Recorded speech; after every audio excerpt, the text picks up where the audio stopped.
Beautiful purple tones, some black and white, sneak peek, it's a dress. Today is all about the Mornington dress from the So Beautiful book. I'm sewing all the patterns. Hi sewing friends, I'm Karina from liftingpinsandneedles.com. Welcome to this channel that is all about sewing, and for the next few days it'll be about capsule collections.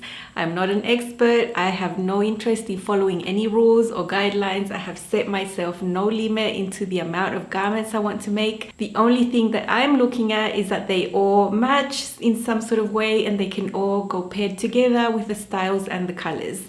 But as for numbers, I'm not being a minimalist at all. No. Yesterday I shared with you an overview of all the patterns in the So Beautiful book and the fabrics I was going to use, all of my plans, and this is when they start materializing. It's been a long day. I've been sewing up to just recently, been having a race with sunset for the whole afternoon, trying to get out there before it got dark so I could get the pictures and film the footage with my garments on. So today is all about the Mornington top and dress from the So Beautiful book. I love this pattern. I would say it's one of the most prettiest ones I find, maybe because it's woven. I'm just very drawn to woven. The Mornington dress, I see it as a shift style dress, not tight, not loose, very comfortable. You can make it either sleeveless or with a flared sleeve. It's got a V neckline and the shape of the skirt is slightly A-line. There's these beautiful wide waist ties that go sewn onto the side seam and tied at the front. That can be as fitted or as loose as you want. You can even sew the dress without the ties if that's not your thing. It's still a beautiful dress without the ties, because I've tried mine on and without the ties and I'm perfectly happy without them. I do love the ties, however, but if you are not into ties, you can just leave the ties off. The dress or top is fully lined and it's a very easy technique. As woven fabrics go, I would stick to the more lightweight fabrics because it's lined. You don't want all the layers to be super bulky. You know, if you are using a fabric on the outer that is a little bit heavier like linen, I wouldn't self-line. I would just find a lighter fabric like a cotton voile or just lining fabric, something very thin so it doesn't end up being too bulky. Good fabrics for this design could be cotton lawn, that's nice and lightweight. I can't find that type of fabric here. The only type of cotton I find is quilter's cotton, and I would not want to make this dress out of quilter's cotton. I think that's just too stiff, too heavy, I would say. You could also use chambray, linen, crepe, rayon. I have used 3 different types of fabrics for my 3 versions that I'm going to share with you. I've used a bubble crepe. I didn't line that one. I used a crepe back satin. I lined that one as self-lined, and my chiffon one is also self-lined, so lined with the same fabric. As for extra notions, other than the different lining fabric that you want to use if you're not going to self-line, you need some fusible stay tape, or if you don't have that, like it's my case, I don't have those types of notions. I just cut my own non-stretch fusible interfacing in little strips, and that's what I used to stabilize things because this pattern does have those techniques in there. So those are extra little bits that you might need. All the patterns in the So Beautiful book come in sizes 00 to 20 US and are drafted for a B/C cup size. But this design actually, I've seen a lot of people make it that have larger cup sizes than a C, a D, a double D, and E, and it fits fine. It's a style that's not too sensitive to needing full bust adjustments. You have about 2 inches of positive ease at the bust and at the hips about 4 inches. I made a straight size 14 and the only fitting adjustment I had to do was use the lower shorten and lengthen line on the skirt area and add 1 inch there. I did some flat measurements and I really wanted this dress to hit above my knee and not shorter. The intended design is to hit above the knee, but if I'd done it original length, it would be a little bit too short for me. That's all I needed to do for my 2 dresses. For the top, however, there is a cut line on the dress pattern where you can see where to cut for the top. I measured that and I thought that was just too long for what I like in tops. So my top is about 1.5 inches shorter than the original length that the top has, just because I wanted mine a little bit shorter. You know, personal preference. All my versions are sleeveless and I've prepared really cool sewing content for you. Now, about the way this is lined, it's a super cool technique, super easy to do. It turns out super clean, and you can apply this technique to any top or dress that you might want to line that has a center back seam for shaping. So you'll find some sort of dresses that are shift style that you just pull on, that don't have a zipper, that do have some back waist shaping. You might want to line that, and you could use the technique you're going to see here for sure. You can apply this to other things, not just to the Mornington dress. You know, these are sort of universal techniques and they are very good ones. You will see that the pattern has some areas that are stabilized with the interfacing that I mentioned, those little thin strips of interfacing. I do that in my own sewing. So if you see that on this pattern, it's not because I want to do it, it's because it is in the instructions. So that is amazing. And I'm sharing with you all of that. And then something else, but let's hop into that. I'm dividing this into two so it's not too dense, you know. One of my dresses and one of my tops is lined in this way. What you are going to see now is the purple top being worked on. So let's hop into there. Don't you think this is starting to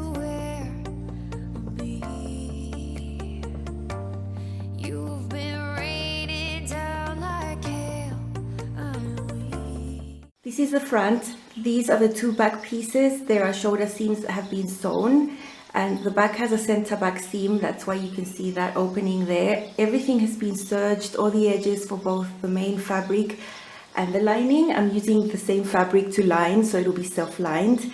You can see the V neckline right there. This fabric has a sheen on both sides, but I have chosen this side that has less sheen to be the right side of my fabric. The other side is a lot shinier, and I've left that to be the wrong side of my fabric. So you can see my shoulder seams there have been pressed open and serged separately. This is the armhole right there, and everything has been stay stitched within the seam allowance. The pattern uses 1/2 inch seam allowance, so I've stay stitched at about 3/8 of an inch. The prep work I've done basically is serge, sew the shoulder seam and stay stitch everything, the neckline, the armholes, that's all ready. And I've got this fabric right sides up. Now I'm going to place the lining layer on top, which is exactly the same, and I'll have them be right sides together. Okay, so I've placed the lining layer on top of the main. They are exactly the same, but they are right sides together. Here you can see the shoulder seams, the neckline matching, the armholes matching. As you can see, the lining layer has a strip of interfacing fused along the neckline. You can see the black right along the edge there of the V neckline and the back there. You can also see the strip of interfacing fused along the edge of the armholes. Basically, the lining layer will have the interfacing strips to stabilize, and the main fabric will be stay stitched. Basically, what needs to happen now is sew these together on the neckline from the edge right there down to the V, up. Remember, these are separate, they're not together. The back center seams are open, and then we also need to sew each of these armholes together. Here is a closer look at the interfaced edges of the lining fabric, and the main fabric is just stay stitched. They just go right together there, and we start from one end of the neckline, sew, pivot there at the V, and go up the other side, and then sew along the armholes together, 1/2 inch seam allowance.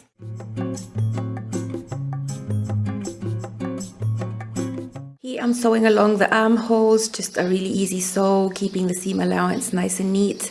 I have a horizontal pin at the shoulder seam to make sure that they're going to match. I try to not sew over it, just remove it as the needle is going right over it. And I'll repeat that on the other armhole. And now we go to the neckline. I've marked a dot there exactly where I need to pivot, so it's nice and neat. It's just a yellow dot. And now I'm sewing along the neckline. Here I'm going to reach the pivot point just carefully and then keep going up. Very simple step. I've just trimmed the seam allowance shorter in general, both layers. And now the lining side has the interfacing bit. We can trim it a little bit shorter than the main. I won't be going that overboard either, but just make it a little bit shorter. And then when they're together, they end up being less bulky overall. After grading, lots of snipping. Snip, snip, snip. The neckline has also been graded, you can see there. And now I'm just going to snip into that dot, but not through the stitching, just as close as reasonable, right there. And I'll do a few snips here, although this is not very curved. I will still snip a little bit, and definitely at the back. And then I can flip this all right sides out. The coolest part about these lining techniques is turning things right sides out. So just put your hand in and just pull everything through. So we do have a little bit of a hot mess right there, but the armholes are nice and closed. The V is nice and sharp. Now what we have to do is understitch. You'll know what your lining layer is if you're using the same fabric because it's shorter. Mine is substantially shorter. The original pattern would just have a bit of a shorter lining. So I'm just going to go and understitch all of these to the inside so that the lining layer stays inside, and I'll do that for the armholes and the neckline. I have one of the armholes here. This is the lining layer, this is the main, and I've got the seam allowance this way towards the lining, and I'll just sew on the edge to understitch.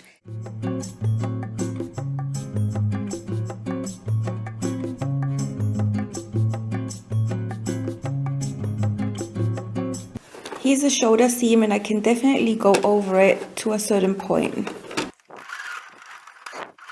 It's because these shoulder seams aren't too narrow, so I can actually sew the entirety of the armholes here with the understitching. But that's as far as I can go. It's just too bulky here, so I'm just going to stop there and sew the rest from the other side. That's as far as I could go past the shoulder seams. I'll just pick up here on the other side, and now I've got the lining on this side actually, and the seam allowance going that way because I had to flip it.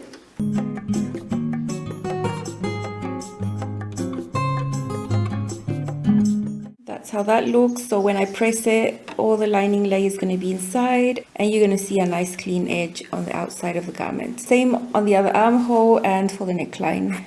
This is the back. It's all separated, it's not together. All you need to do is unite it here at the neckline and just open it up, and you'll see both of these seam allowances, the wrong side, the back seams all right sides together, and it will just be one full stitch that will sew the main and then go over to the lining in one go. The lining is the shorter one, and that's sewn at the 1/2 inch seam allowance, the seam pressed open. And then we can go ahead and do the same exact thing for both side seams. When we sew the side seam, that's when the tie is going to be in between there.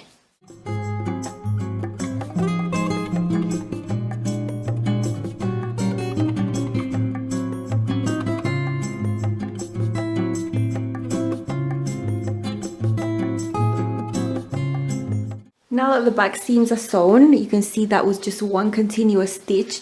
We still have the side seams. This is the shape of the ties, and you can see there's a straight side here and then there's a curved side. This curved side is the one that goes on the top. So you have your armhole over here, you have your hem down there. This is the way they're supposed to be sewn into the side seams. Just sandwiched in between the side seams. And I'll show you where I've marked for it to be correct on my body. From the bottom here of this armhole down, I know the distance that there needs to be for my ties. So I've got my ties prepared right sides out. I've just sewn both layers together and everything's nice and neat. And I know that this is where I want my tie to start, right there. Basically the tie will be sandwiched between the side seams, but I won't worry about it right now. When I have all the side seam pinned, I'll just sneak this in there and then just go ahead and sew. I won't worry about it right now. This is when you take these, unite the bottom here of these two armholes, and then you have the shorter ones here for the lining in one continuous stitch with the main ones. This is where I've got my white chalk mark, and this is where I'm going to slide the tie in between when I sew that. And I'll do the same with the other side, and then you just flip it and everything's lined and clean, and all that's left to do is the hem. Here are the side seams pinned. This is the main layer. There is the underarm seam, and here comes the shorter lining bit. It will all be sewn as one. And remember my chalk mark there? Well, that's where my tie is, right there. You can see the bulk of the tie starting right on my chalk mark, and then it's in this little area. I will have a few layers there. I did serge the ends of the ties like that. This is the other one, and then the tie will come out of the side seams like that. So it's just one straight seam, and then repeat on the other side, and then the top is basically done, and the dress is done in the same way. It's just that these seams will be longer.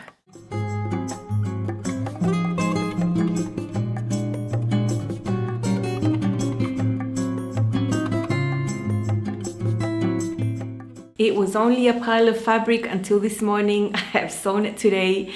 from start to finish. It's a very fast technique, maybe because I already know it from before, but still the instructions and the diagrams are super good. You'll be able to follow it perfectly. And you know, you can see the video that I've just filmed for you. It'll be really easy to see and for you to replicate this. This is the side that has the least sheen, because the side I decided to leave as the wrong side is extra shiny. And I didn't want to go around the world being extra shiny. I love how this turned out. It's super neat. I was able to understitch the whole armhole, and that's because this shoulder seam isn't too narrow.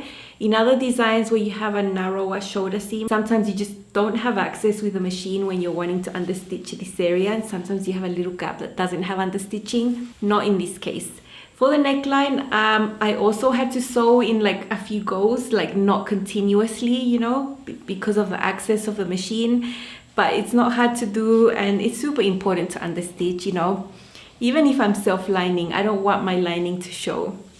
And here are the ties that come out of the side seams. I didn't show how to make the ties because it's just too easy.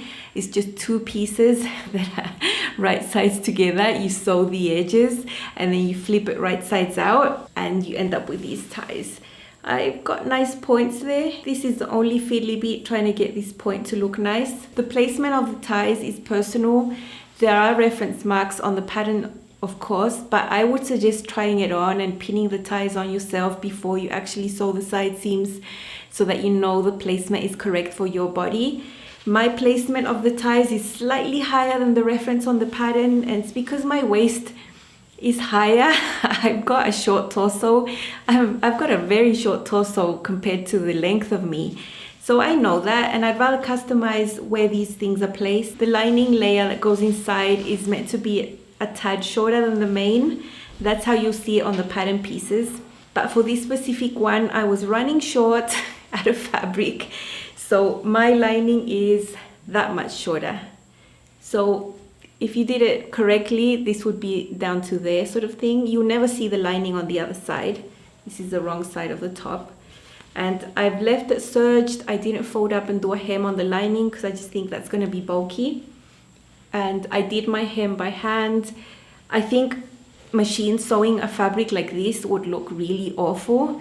It just looks terrible, in my opinion. And I've taken the time to understitch, and everything's so clean up here. I have absolutely no top stitching anywhere. So if I don't have top stitching around the neckline or the armholes, I'm not going to be sewing a hem by machine. That's my rule, my own self-imposed rule. Can be dressy or casual depending on how I want to wear this. Here's my purple Mornington top with the ties there, just loosely tied up, nothing too tight. I did shorten this one to be about 1.5 inches shorter than the top length, the original length. The ties come from the side seams, and you need to measure on yourself where these ties are going to be better on your body. There is a reference on the pattern, but my ties are a little bit higher because I'm a little bit short-waisted. So that is how that looks right there. You can see the V neckline is not too low. I think it's perfect and it's very clean. Same lining fabric inside, self-lined. The armholes too give really good cover, and there's no visible top stitching anywhere. Everything is just understitched inside to keep it nice and neat. I'm so happy to finally have this top made because I really wanted to have a purple top like this. It's so nice. I'm just happy to have a special garment like this that can be a little bit dressy or not.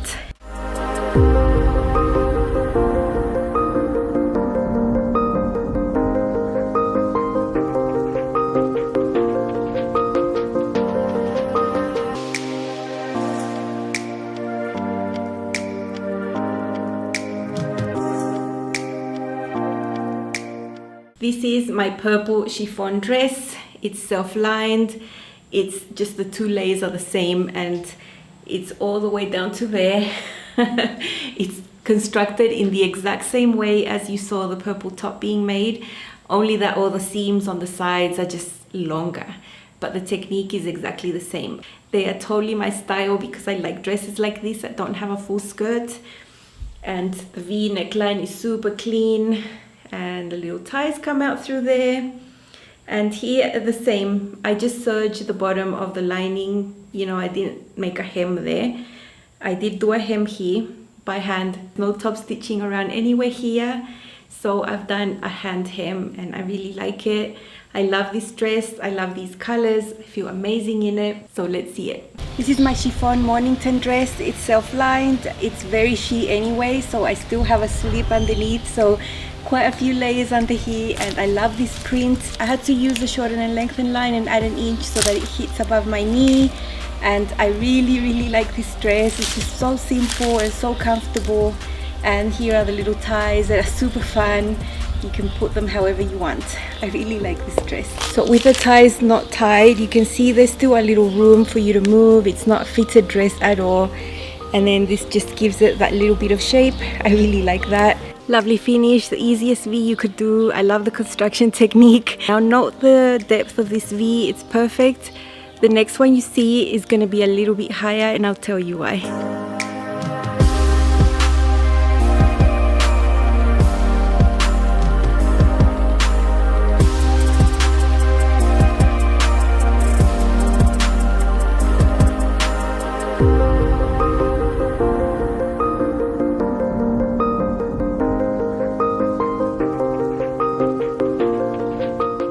My second dress is a black and white bubble crepe that I've shown you in the previous video. I always knew I was going to sew this one differently. I wasn't going to do it lined, and it's a technique I've been promising you for a little while. I still wanted to keep the V neckline, but because it's not lined or anything, I didn't want to do facings. I wanted to do bias binding with a little trick to form the V there. It's a super neat technique and it's not hard once you practice. I would suggest practicing on some scraps. Do it probably with some quilting cotton so you get the feel of the technique with fabric that's super easy to work with. But I've actually done this with crepe with chiffon, and it's totally doable in really fiddly fabrics as well once you get used to it. So that's the way the neckline is finished here with my black and white dress, and I'm sharing with you how to do that. So let's hop into up close and so personal part 2.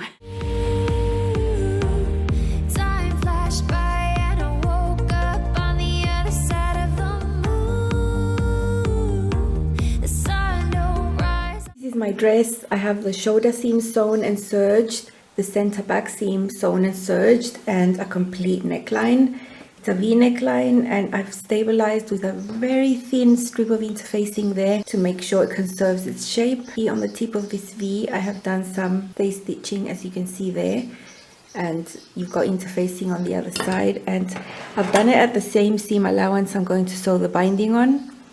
Now I'm going to snip into this little V so that this can extend like that. You will need to extend that to apply the binding. I've used this bias tape maker. It says 25 on the back because it's got a finished width of 25 millimeters, which is an inch.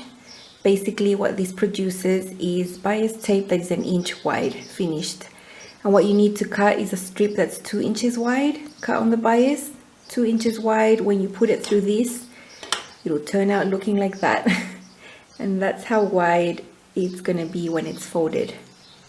I'll choose an area in the middle of all the bias tape I've made, and I'm choosing an area that has a bit of white so that the marks I need to do will be super visible.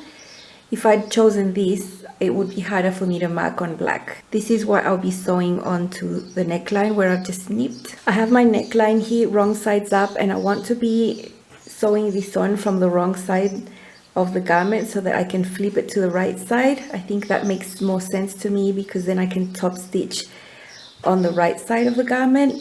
So I'm gonna go ahead and pin this here right at that crease right there, and that's gonna be at the tip right there. But I'm going to be sewing this with the tape on the bottom and the neckline on the top so that I can manipulate this area and not get a pucker. You can see the seam allowance I have here with the crease.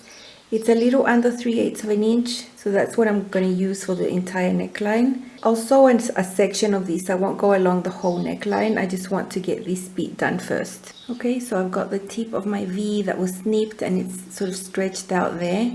You can see the area of the fabric that's just open there. And I've got my binding on the back.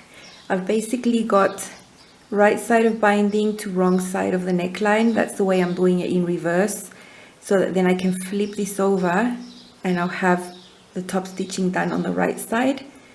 That's how I like to do it. So right side of binding to wrong side of neckline. And I'm sewing with the neckline on the top and the binding on the bottom.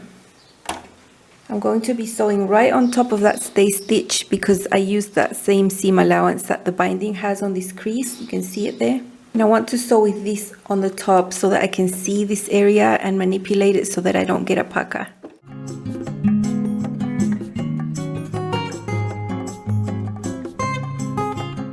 Okay, so this is my V area, and let's see on the other side if it's nice and neat. And it is super neat. There's no pucker there on the fabric, so that's good. So I'll forget about this V for now, and I'll just keep sewing this binding up the neckline. I'll choose a place here on the back to attach the other side that's coming here, and I'll sew that diagonally together. After sewing that little V section, I've just pinned all the way up the neckline, and then somewhere here on the back I'm just going to join these ends. This is not an important part of the tutorial, but I might as well show you. I've shown it the other day. So you need to join these on the diagonal, so the angle that you need here is 45 degrees. I'm on a cutting mat, so I can just put my thing there and just mark it and just cut it at 45 degrees. And then the one that's coming from the other side has to be sewn like that on the diagonal too. So this one's going to go that way, also at 45 degrees. And I just pinned everything and made sure there was a ½ inch of an overlap right there, because I'm going to join them at a ½ inch seam allowance. So I'm just going to grab these two, and they're going to look like this. And you're going to have a little bit hanging over here on the side right there, because that's the seam allowance you're going to use, ½ inch, so it has to be matching right there. And then on this side too. So when you sew it like that, this is actually the straight of grain right there. So we'll just sew that, open that up, and that will have the bias tape joined here. So I'm sewing this at a ½ inch seam allowance.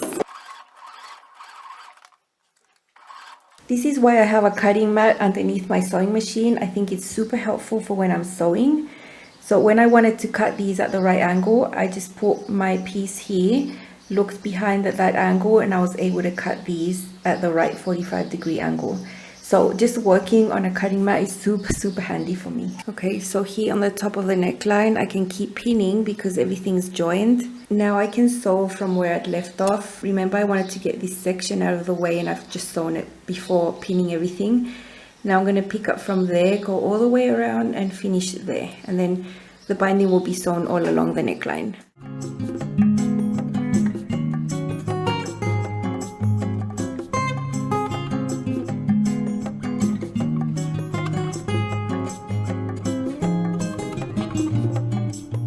Okay, now you need to watch carefully what's going to happen. Here is where the V was snipped into. So this is the neckline here. Here is the binding. This is the right side of the fabric. This is the wrong side of the fabric because that's the way I've sewn it. Remember, I've sewn it on the inside, so right side of binding to wrong side of neckline. So now you just need to find that center there and fold this.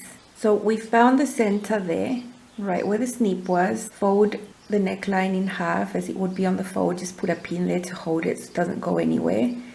And then we have the binding onto each other there, right sides together, and we have the folded edges right there. So we have the wrong side of the binding there, and put a pin there. What I've drawn with a red friction pen is a triangle that starts exactly from there to the center here of the binding and then to the other corner. And this angle here is a 45-degree angle. So you don't want to draw a shallow triangle like this. It's not going to work. It has to be 45-degree angles from there. And you know, the cutting mat underneath helps me. I just put a pin through it where the line is at the bottom so I can mark the right spot. And this is why I wanted my binding to have a white area here so that I could draw this. Just some careful sewing there, and that will form the V on the binding. I'm going to sew that with a short stitch length. So I won't backstitch here because it's just too fiddly. I'm just going to hold these tails here and start sewing diagonally here.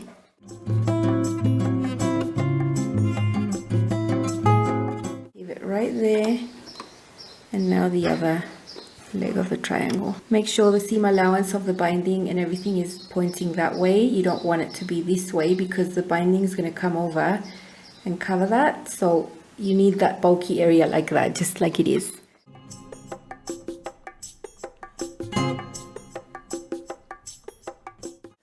Okay, after sewing that, I reinforced that, I snipped into there as you can see, and now what this does is make a V on the binding.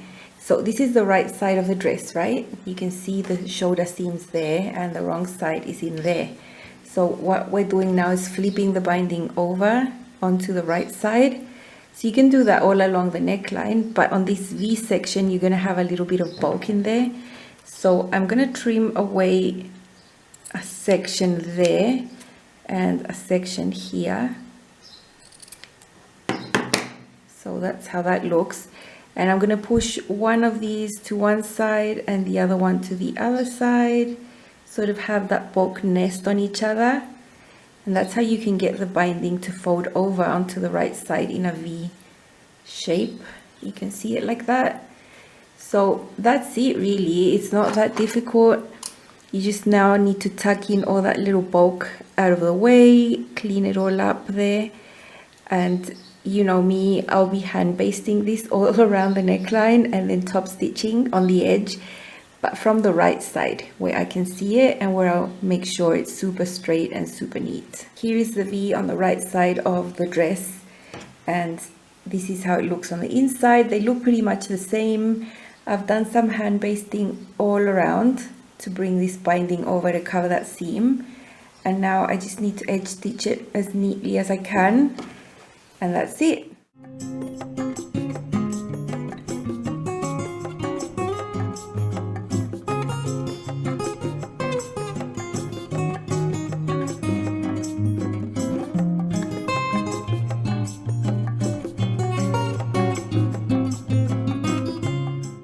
Now, when you are going to take a pattern that is meant to be lined or has a facing, when you sew the facing on the neckline or the lining, you use a seam allowance, right? So this dress uses a 1/2 inch seam allowance, and you saw me sewing that on the purple top, sewing, flipping.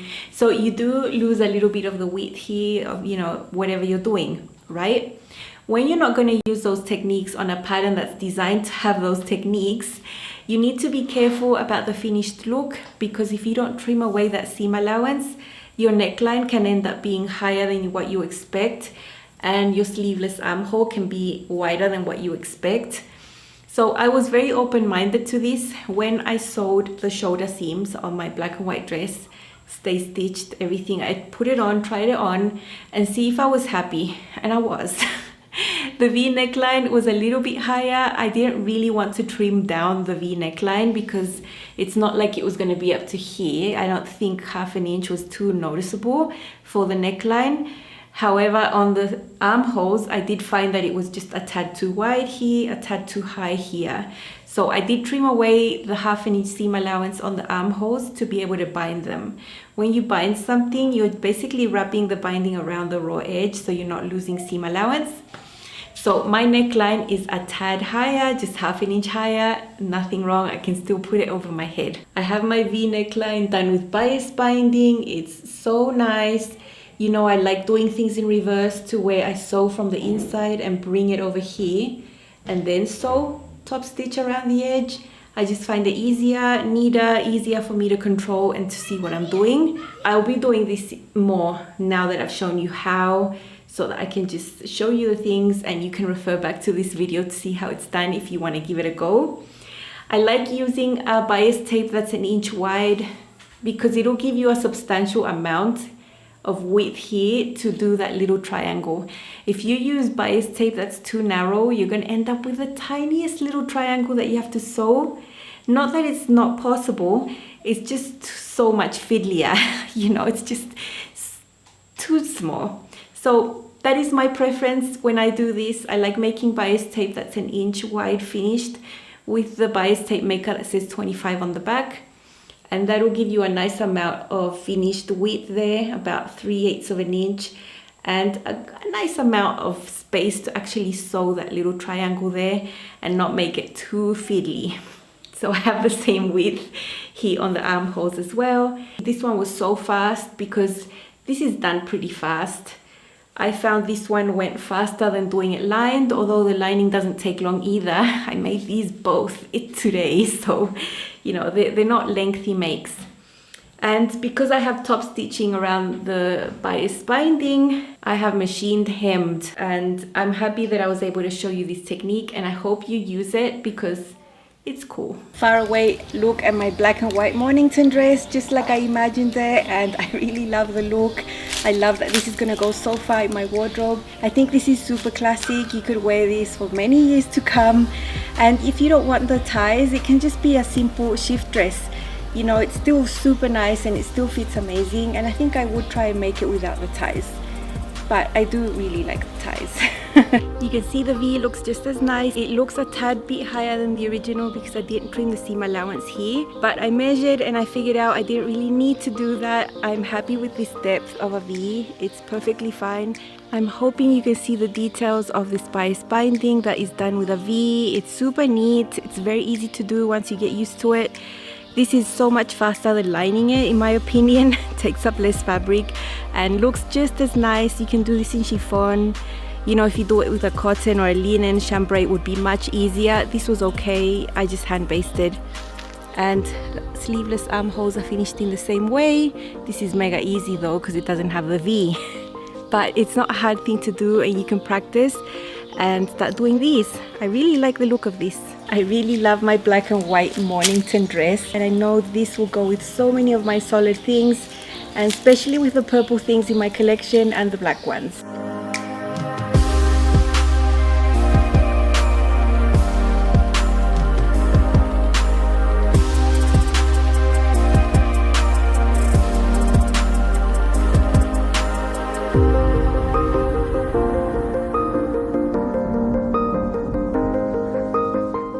If you wanted to make this in a really thin baby corduroy and line it with lining fabric, you could use this as a type pinafore. Maybe if you want to try a style like this for your winter weather. I'm sort of allergic to pinafores or any type of thing that you wear with something underneath because I spent too many school years in that type of uniform, and yeah, I was like over it when I left high school. I'm like, I'm never wearing that stuff again. So that sort of way to wear things doesn't really call to me. But you know, you would have enough space on this armhole to wear a top underneath, like with long sleeves, like a long sleeve top if you want to make this dress for more winter weather. A lightweight wool that drapes really nice and then just fully lined, you'll be perfectly comfortable and you wouldn't be itchy. So those are choices that are out there. You can do many things. I just wouldn't do those things because it's very hot, and these are the best fabrics for me, just light fabrics, you know. Tomorrow is all about the Taxtan dolman wrap, jacket, cardigan, or whatever you want it to be. I've talked a little bit about it in the plans video, and I have already sewn it, and so you'll start seeing these garments become mixed and matched in the lookbooks and in the photographs. For now, I just was able to take these dresses on their own, and I had to sneak in a denim skirt that I made years ago just to go with the purple top because I have nothing else, but I will have later on. I'm really excited to be pairing all these together as all of these garments start coming to life and I can start having fun mixing them up. I will see you again, same place, another pattern from the So Beautiful book. Bye and happy sewing.